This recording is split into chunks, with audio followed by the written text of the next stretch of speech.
बिल्लाहि मिनश्शैतानिर्रजीम बिस्मिल्लाहिर्रहमानिर्रहीम।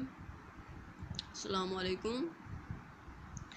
आज हम हिस्सा गज़ल में से गज़ल नंबर 2 के शेर नंबर 4 की तशरीह से अपना काम शुरू करेंगे। इससे पहले अशार और तारुफ से मुतालिक हम काम कर चुके हैं। शेर नंबर 4 है हमारे पास, सिलसिला फितना क़यामत का तेरी खुश कामती से मिलता है।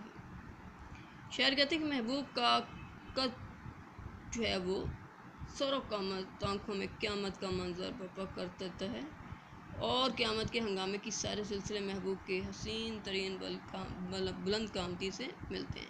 महबूब का तवील क़यामत होना क़यामत का मंजर पेश करता है। महबूब के सरापा हुस्न को देखकर अक्सर लोग बेहाल हो जाते हैं। कुछ ऐसे होते हैं जो महबूब की तवील कद के अंदर दुनिया तलाश करते हैं। बाज़ ऐसे होते हैं जो महबूब की आंखों में खो जाते हैं। कुछ ऐसे होते हैं जो महबूब की स्याह जुल्फ़ों के असीर हो जाते हैं।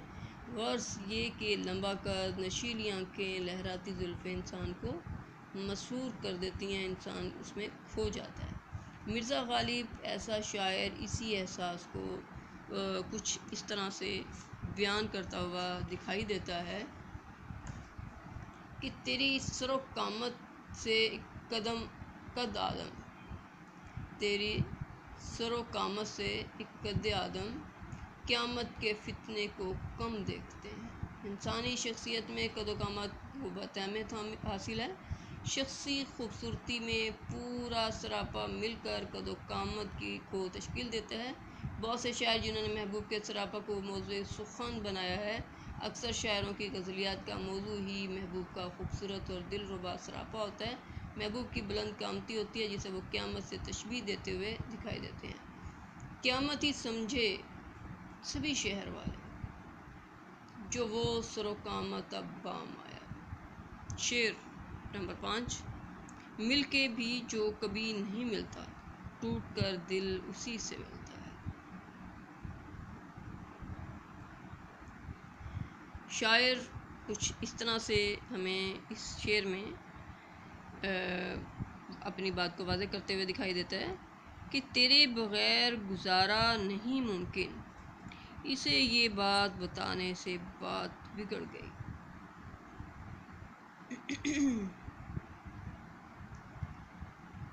शेर कहता है कि महबूब की बेरुखी दिन ब दिन बढ़ती जा रही है।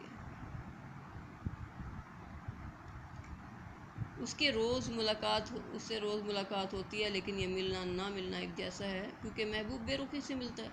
इसी बात को शायर कुछ यूँ पेश करता है कि मिलने की तरह मुझसे वो पल भर भी नहीं मिलता, दिल उससे मिला जिससे मुकद्दर नहीं मिलता।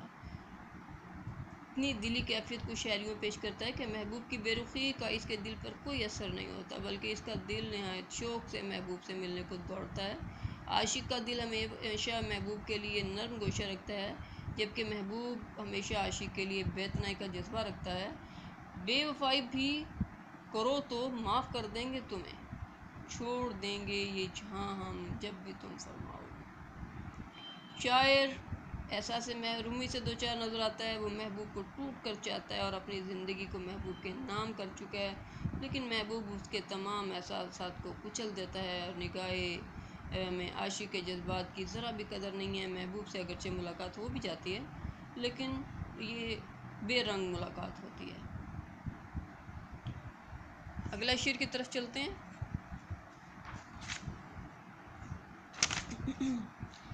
कारोबार जहाँ में संवरते हैं, होश जब बेखुदी से मिलता है।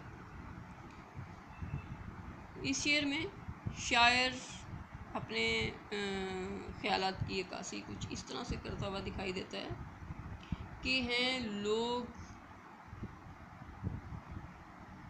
वही जहाँ में अच्छे, आते हैं जो काम दूसरों के। दुनियावी मामलात में कामयाबी के लिए हम मुख्तलिफ़ अंदाज़ अपनाते हैं। ज़िंदगी का कोई शोबा ही क्यों ना हो, इंसान कामयाबी हासिल करने के लिए हमें कामयाबी हासिल करने के लिए अपनी ज़ात को भूलना पड़ता है और दूसरों की भलाई को मद्देनज़र रखना पड़ता है। बेखुदी की मंजिल पाने के बाद तमाम दुनियावी मामलात खुद ब खुद संवरना शुरू हो जाते हैं, क्योंकि अपनी ज़ात को भुलाना ही असल कामयाबी होती है। जब इंसान दूसरों के लिए सोचता है तो खुदावंद اللہ تعالیٰ کی ذات اس کی بھلائی کے بارے میں سوچنے لگتی ہے۔ انسان جب دوسروں کی مشکلات حل کر رہا ہوتا ہے تو اللہ تعالیٰ اس کی مشکلات حل کرنے میں لگ جاتا ہے۔ تو انسان کے دل میں عشق کی شمع جلتی ہے اور زندگی کی حقیقت اس کی سمجھ میں آ جاتی ہے۔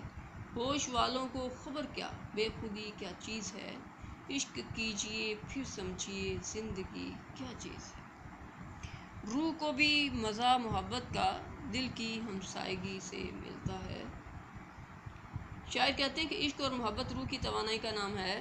ہماری روح کو اس وقت خوشی ملتی ہے جب محبت اس کے در پر دستک دیتی ہے۔ اصل میں زندگی کائنات کی ہر چیز کو تخلیق کرنے کا مقصد محبت، اللہ تعالیٰ کی ذات خود پیار میں گندی ہوئی جو ہے وہ ایک ہستی کا نام ہے جو سراسر مہربانی، محبت اور رحیم اور شفیق ہے۔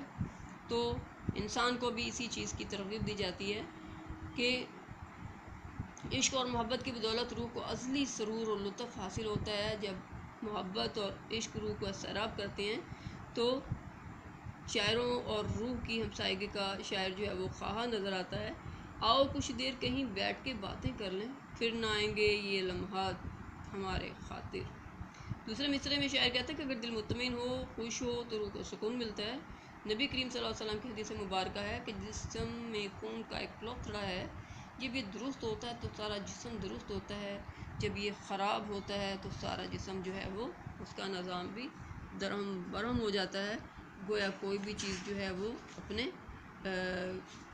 صحیح جو ہے وہ کام کرنے کے قابل نہیں رہتی۔ دل